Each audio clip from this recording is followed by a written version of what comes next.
Locker room talk, baby. The locker room. So I'm here with Sandor Earl. He's been nice enough to come on the show.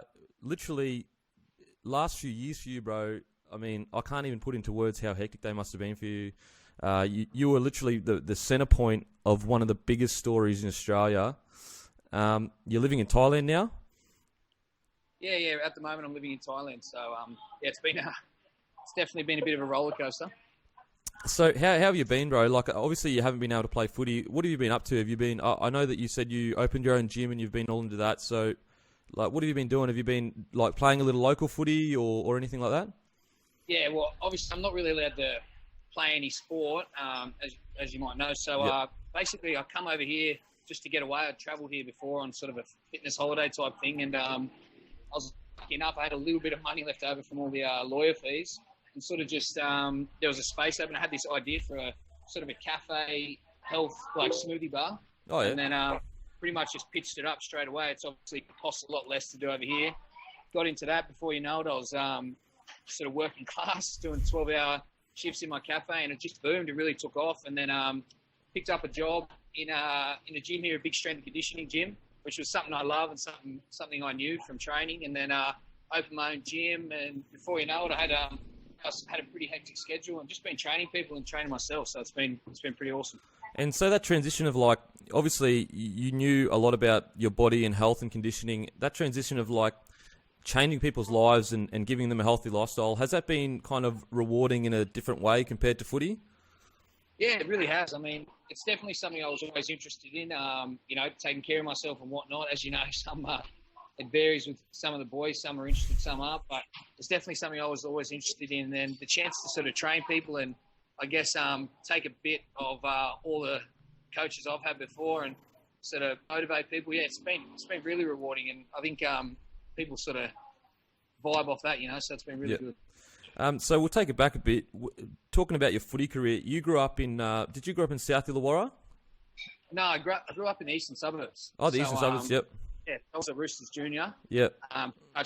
All the way up to, all the grades up until first grade. So it was pretty awesome. I grew up in the eastern suburbs and then just moved around. Went to school in Campbelltown, actually, at St. Greg's College. So that's about where I moved. Oh, okay. And so you were at the Roosters and you went to, did you go to a club before Canberra or you went from the Roosters to Canberra? Yeah, I went from Roosters to Panthers and then mid-season switched to the Raiders. And that's where you kind of found your, because you played a couple of NRL games before that, and then you kind of found your feet at the Raiders, didn't you? Yeah, so I sort of I had a year off basically from my shoulder reconstruction. Come back and was in and out of first grade at the Panthers, and an opportunity popped up just before the deadline for the Raiders, and I was really open to it, sort of a fresh start, and then just ran with it. I mean, great bunch of blokes. We're all a young team, and it was pretty awesome. We were in 13th when I come. We ended up 7th that year. It was probably one of the best years of footy I've had. So it was a really good move. Yeah, I remember actually like being a on the fringe kind of. You kind of get to know people that are similar, like in and out of first grade, some bit of first grade. And I had actually seen you play, but when you went to the Raiders, it was just like you went from a guy that was in and out of first grade to a cemented spot. One of the better wingers in the comp. Really, what do you reckon was the reasons for that? Yeah, man, I think just enjoying my footy was the main thing. You sort of, as sad as it is, you can really lose the fun of football. There's a lot that goes into it, a lot that goes on, especially when you're in and out of first grade. So I guess a fresh start and just that motivation to sort of almost impress, and then getting to run my first week there. And yeah, I was just having fun, good bunch of blokes, and was lucky enough that I was playing good and the boys were playing good. And yeah, like I said, just enjoying my football. I think that's the main thing. If you have that, it shows on the field. And so did you grow up always kind of thinking that you would go into a professional sport, or was it kind of something that kind of fell by the wayside, as in you were kind of good at footy and then you progressed to being better and better and better, and then before you knew it, you were playing first grade, or what was that like? Yeah, I guess it definitely wasn't a glamorous story, I suppose. I was always involved in every sport, but my mum got me into football when I was about 3 years old. She was my coach, so the sixes. So I started from there, and then football was always a dream of mine. But yeah, I definitely would say I always, I guess, had my own self-confidence. I was going to play first grade. As you know, coming up, there's some that have a better path than others, but I just stuck to it and always figured that if I'm, trying to play my best and be the best trainer, I guess, that I'll sort of get a crack. And then I was lucky enough to do that. And like I've told people, I was really lucky in the fact that Freddie was my sort of favourite player growing up, and he was the guy that gave me my debut. So it worked out pretty cool in the end. And so when you were playing at Canberra and you cemented that first grade spot, what was the kind of... I ask a lot of the boys what their debut was like, and it's pretty obvious. Your debut is a dream come true. But when you actually started cementing yourself and becoming a first grader, how much of that... How good was that for you? As in, like, you speak to your family and say, I've kind of made it. What was that like for you? Yeah, mate, it was massive. I mean, yes, it's everyone's dream. And like I said, when I got the call up to sort of start training with first grade when I was in under 20s, and then Freddie came up to me one afternoon before a couple of days before the game and sort of said, "You're playing." It's like, it's a crazy feeling. I can't really explain. I suppose you have to have lived it, and football be a part of your life for you to really understand. But yes, it was amazing. So when you made your kind of cemented your spot in first grade at Canberra, and all this kind of like this kicked off, how long before the public kind of knew what was going on? That did you know that there was an issue with like ASADA and all that kind of stuff like that? Yeah, so I think it was after the 2012 season, so that season was done and dusted, great season. The next year, I think it was about February during the preseason, that sort of started coming out in the papers, and obviously that was the first time I knew of it, and that was the first time I knew that, oh well, hang on, I've done something wrong here. Yeah. Found out when everyone else found out, and obviously, it was a really shocking thing for me to come across. And the other hard thing was, which I guess no one will really ever be able to relate to, but me having to keep that quiet for basically 8 months until August when I was finally up. And I had to, not lie, but in a way, hide things from my teammates, friends, family, coaches. It was hard, and to turn up to training and not be motivated and have no excuse, was really, it was definitely one of the toughest times of my life. And so, and when you saw all the stuff in the paper and like, you were having actually a really good year, you'd kind of gone from, you cemented yourself in first grade, you were killing it, you're playing mad footy, and then it kind of felt like, fuck, now I've got this shit coming like at me. Was it like such a quick twist of fortune? Like, how was it dealing with that? Were you kind of like, fuck, like, I just finally made it into first grade. I finally cemented a spot, and now I've got all this shit coming at me, and I can't even talk about it. What was that like for you?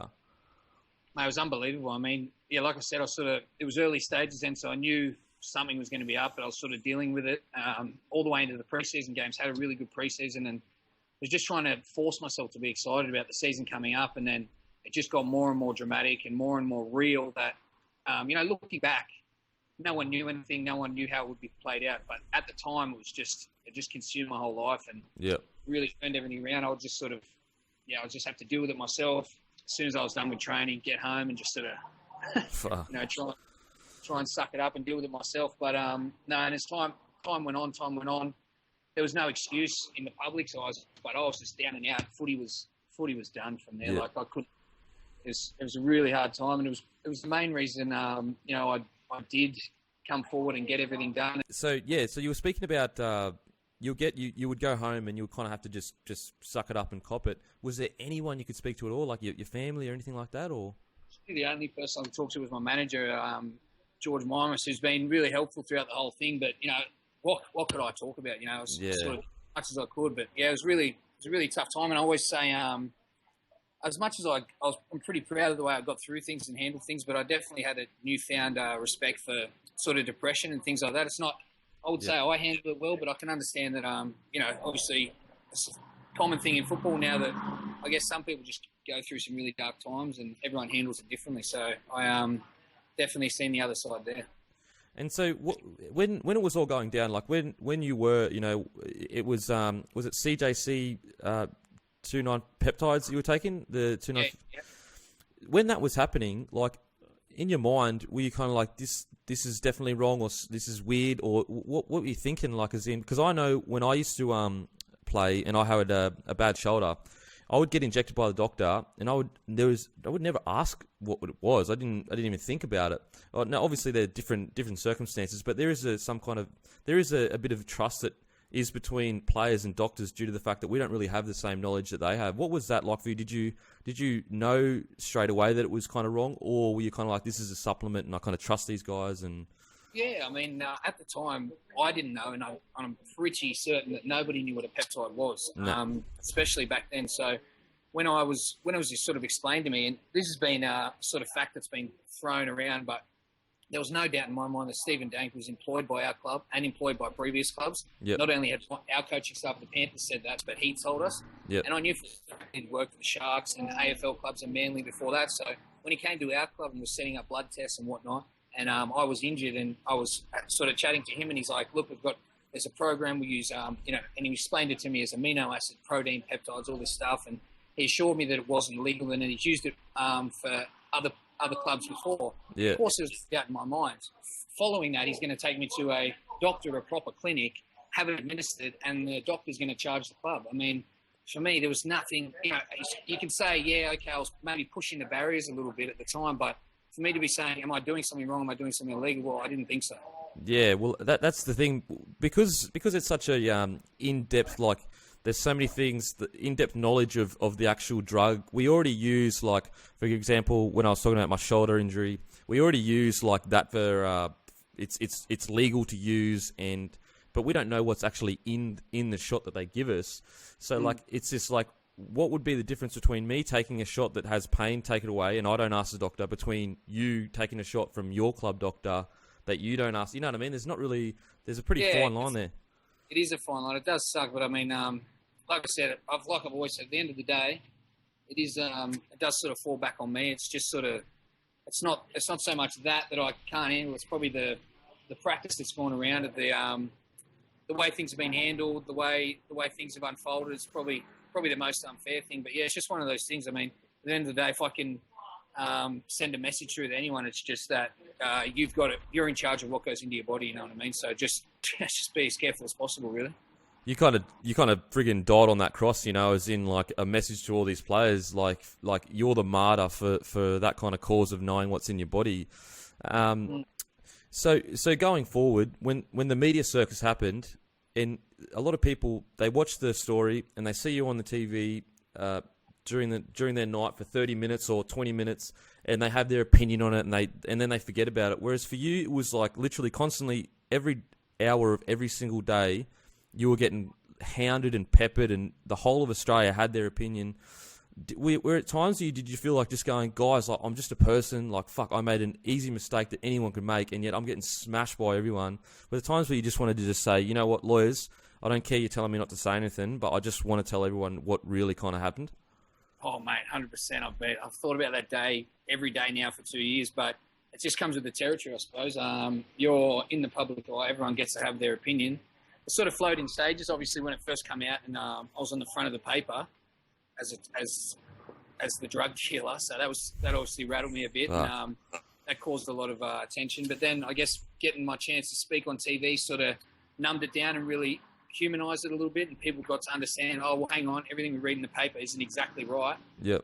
And then from there, I guess it's just flowed on. Obviously, people have come to terms with what the actual truth is and how I've been treated, and sort of done a bit of a 360. I'm not saying the public advocates what happened, but they definitely can understand. And that's the main point. I mean, I'm just a normal bloke. I got into a bit of trouble at the end of the day, and I think people have this weird perception about footy players where we're, I agree, we are in the public eye and we have to act a certain way to encourage the younger guys coming up. But at the end of the day, we are just normal blokes. We're just a bit better at footy than others.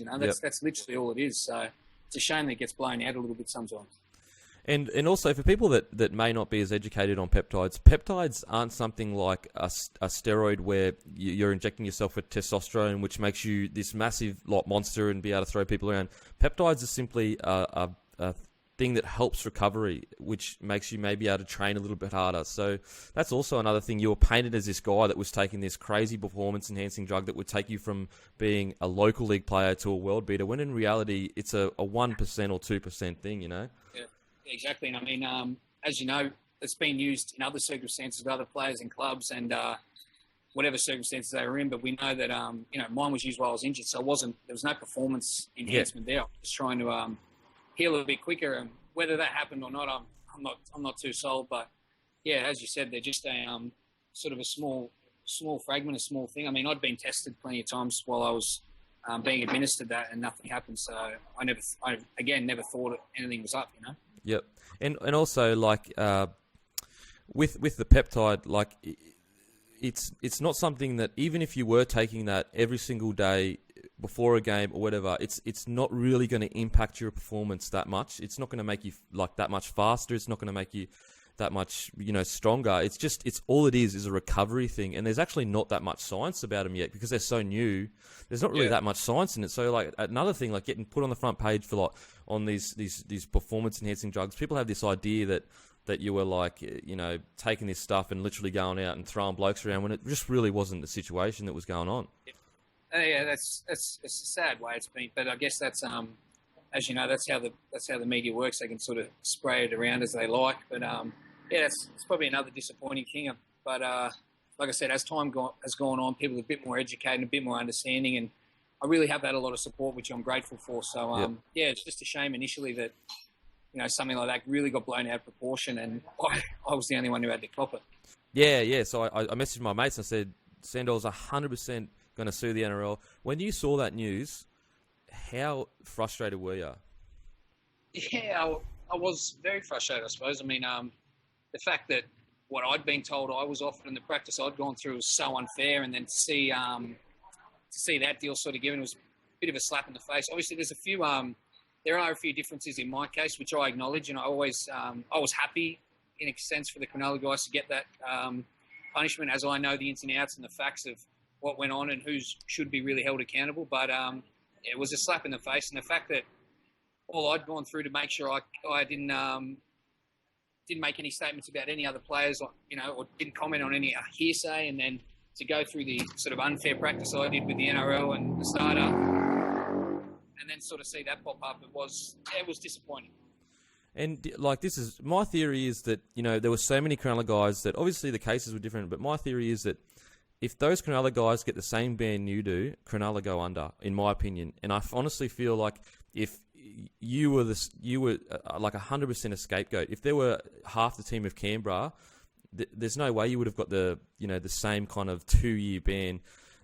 Is there any kind of contact that you do have with the NRL anymore? Like, did you speak to them and say, well, wait a second, what's happened here? Or unfortunately, I've obviously bit my tongue for 2 years now, hoping that me being quiet and being, I guess, polite about the situation towards the NRL and sort of not speaking out would help me in terms of getting stuff done, but that hasn't been the case. But no, it really has been disappointing with the NRL that I haven't had any contact, and it's always been hard to make contact or organise anything. And there's always going to be excuses out of their end. But unfortunately, as much as I've always said I'm happy to cop everything on the chin as long as I get a fair practice, and I really haven't. I think it's just a case of big fish, small fish. I mean, I'm one young player, and to sort of put me aside and save face for a massive organisation, I think who's going to win every time.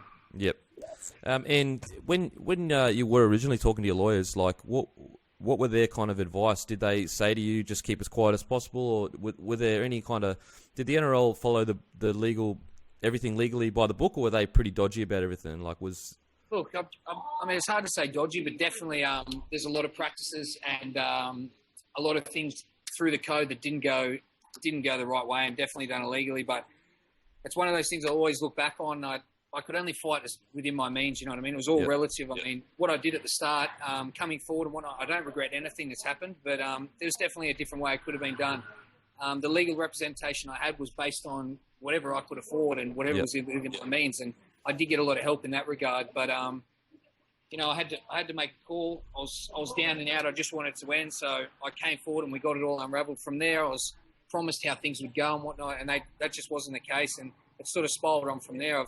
I've had my hopes up and down for 2 years now, and it's still the case now. Actually, trying to even secure a tribunal date's been changed 3 times in the last 2 months. So nothing surprises me anymore. But I'd love to just get this behind me, close the door, good or bad, and cop my punishment. Whether I can come back now in a year's time or another 2 years, whatever it is, just let me close the door and sort of get on with things, And do you think that there is any possibility of being able to get an NRL contract to fight your way back into playing a first grade game again just for that closure, or?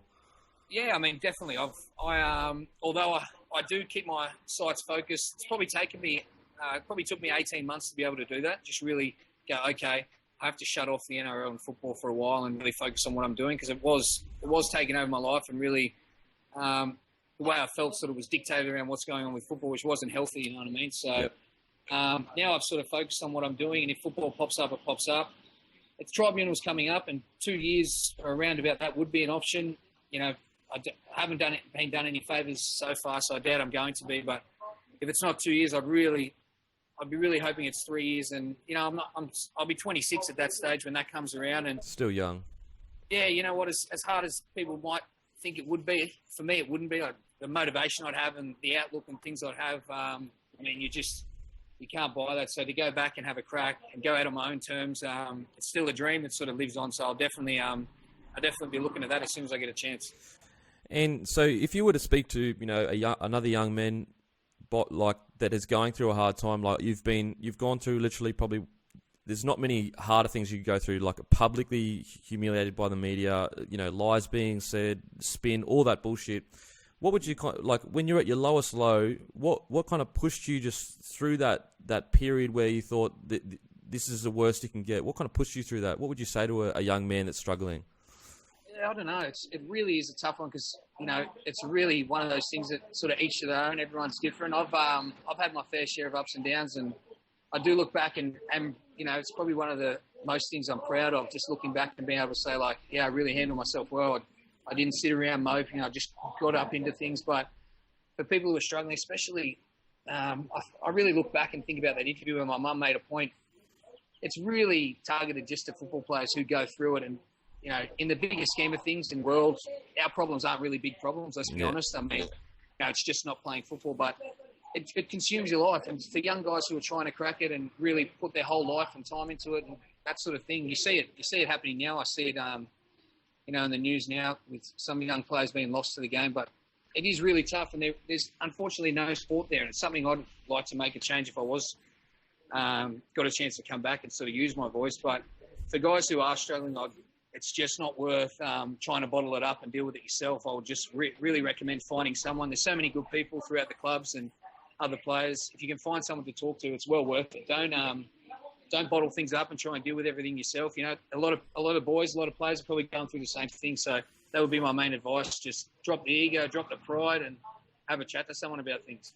And you've moved to Thailand. Was there any the way you were treated in Australia? Did that have any kind of pushing force towards you to getting out of Australia and just, you know, finding your feet again, or was it more business opportunity? Yeah, well, initially I just wanted to get away. I mean, literally I was sitting on the plane next to a bloke reading the Telegraph next to me, so it's about as awkward as it gets. But yeah, I just wanted to get away for a couple of weeks, and it was just by chance that I sort of fell into that, and I sort of thought, you know what, I'm going to have a crack. And it was actually the best thing I ever did. You know, before I knew it, I was working all day, every day, and I was living on an island in sort of paradise, so it could have been a lot worse, you know. So I'm really grateful I did that, and you know, I'll never look back with regret. The things I've learned about myself and just about life in general, it's things that probably would never have happened. You know, I would have.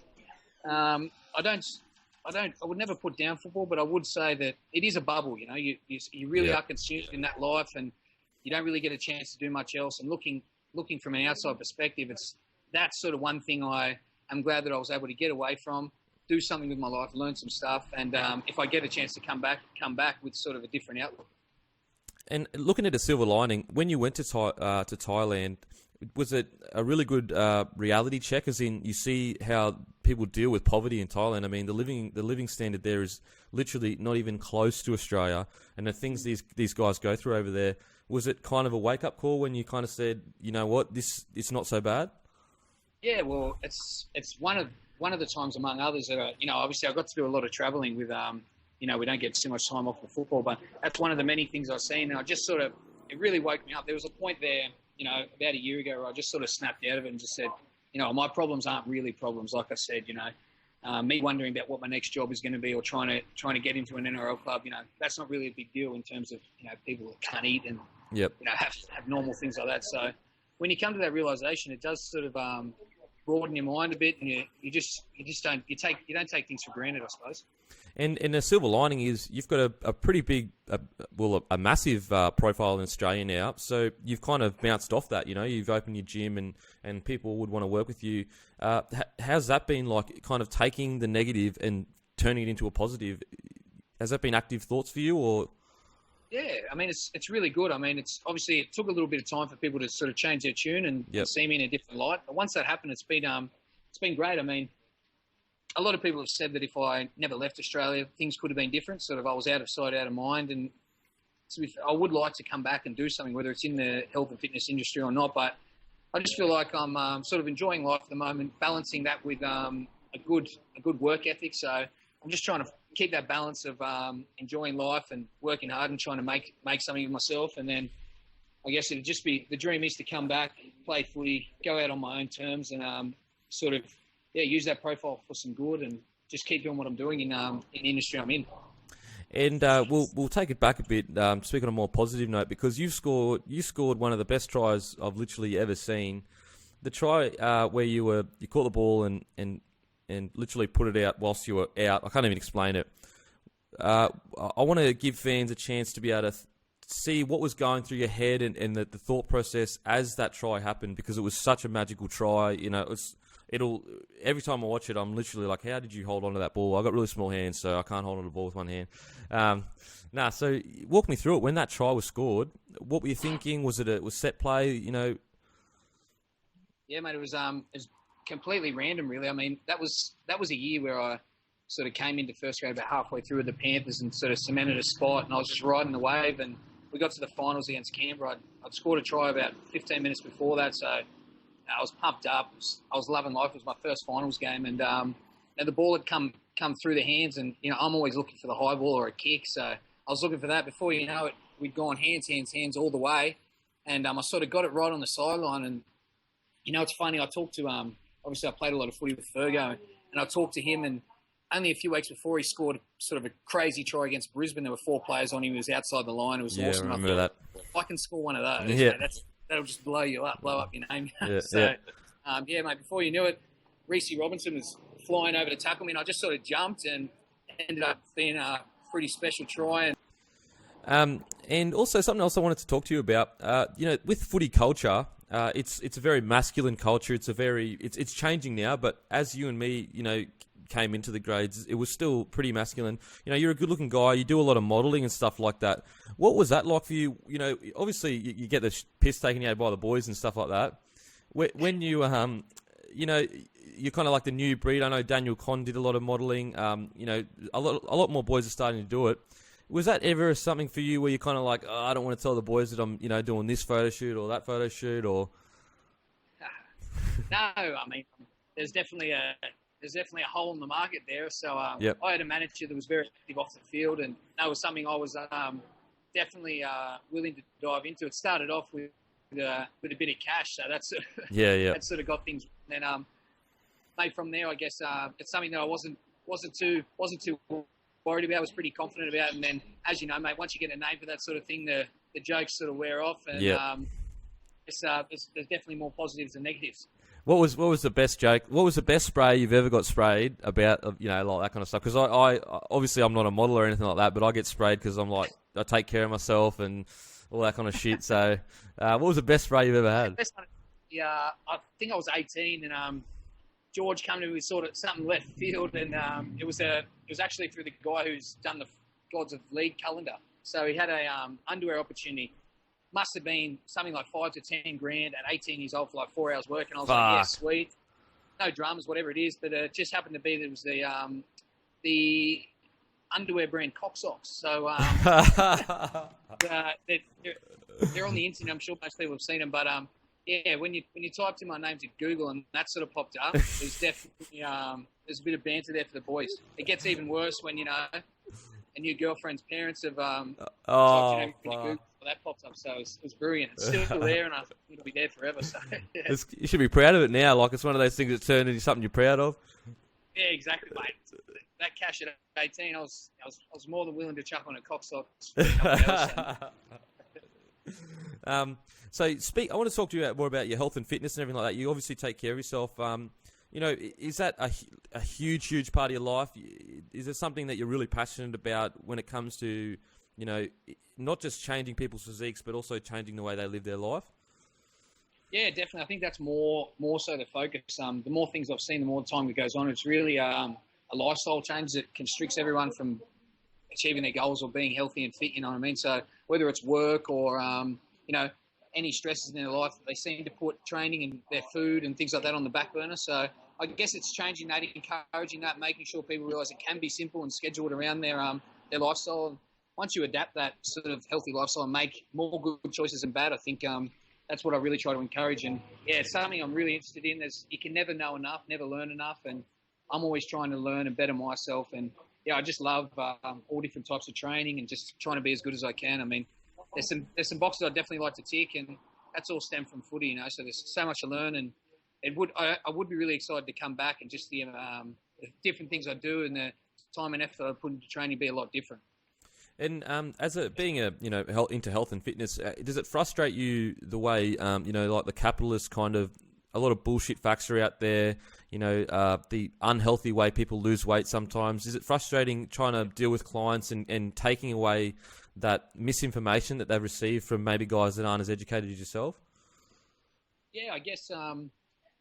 Well, firstly, I guess my education comes from experience with. I guess coming from a sporting background, you adapt that sort of hard edge to things, and you see a lot of crap. And unfortunately, one of the main problems is in the sporting industry. A lot of the boys, footy players, fighters, whatever it is, just lack sort of knowledge and education. It is sad considering we're playing professional sport. You know what I mean? But yeah, I guess some of the things you do see in the crash diets, it is sad, and there's just so much potential for things to be done a better way. And it's unfortunately the things they see is all they can go off. I mean, the guy that's flexing on Instagram trying to sell meal plans isn't really realistic for some people. You know what I mean? Yeah. Definitely. And would you say that, like, I personally feel that the NRL, the way they train is really outdated. I feel like some of the stuff that we could learn from America, especially America's, like, you know, NFL and all that kind of thing. Do you feel like that NRL is starting to kind of pick up a little bit of ground, or you still feel like they're pretty behind when it comes to, you know, training? Yeah, I mean, I would definitely say behind. I mean, definitely when I've had some good S&T coaches, there's no doubt about that. But it is a really hard sport. I mean, we're sort of like no other. You have to be as fit as you can, as fast as you can, and as strong as you can. So it's hard to wrap that up in 3 months before we play.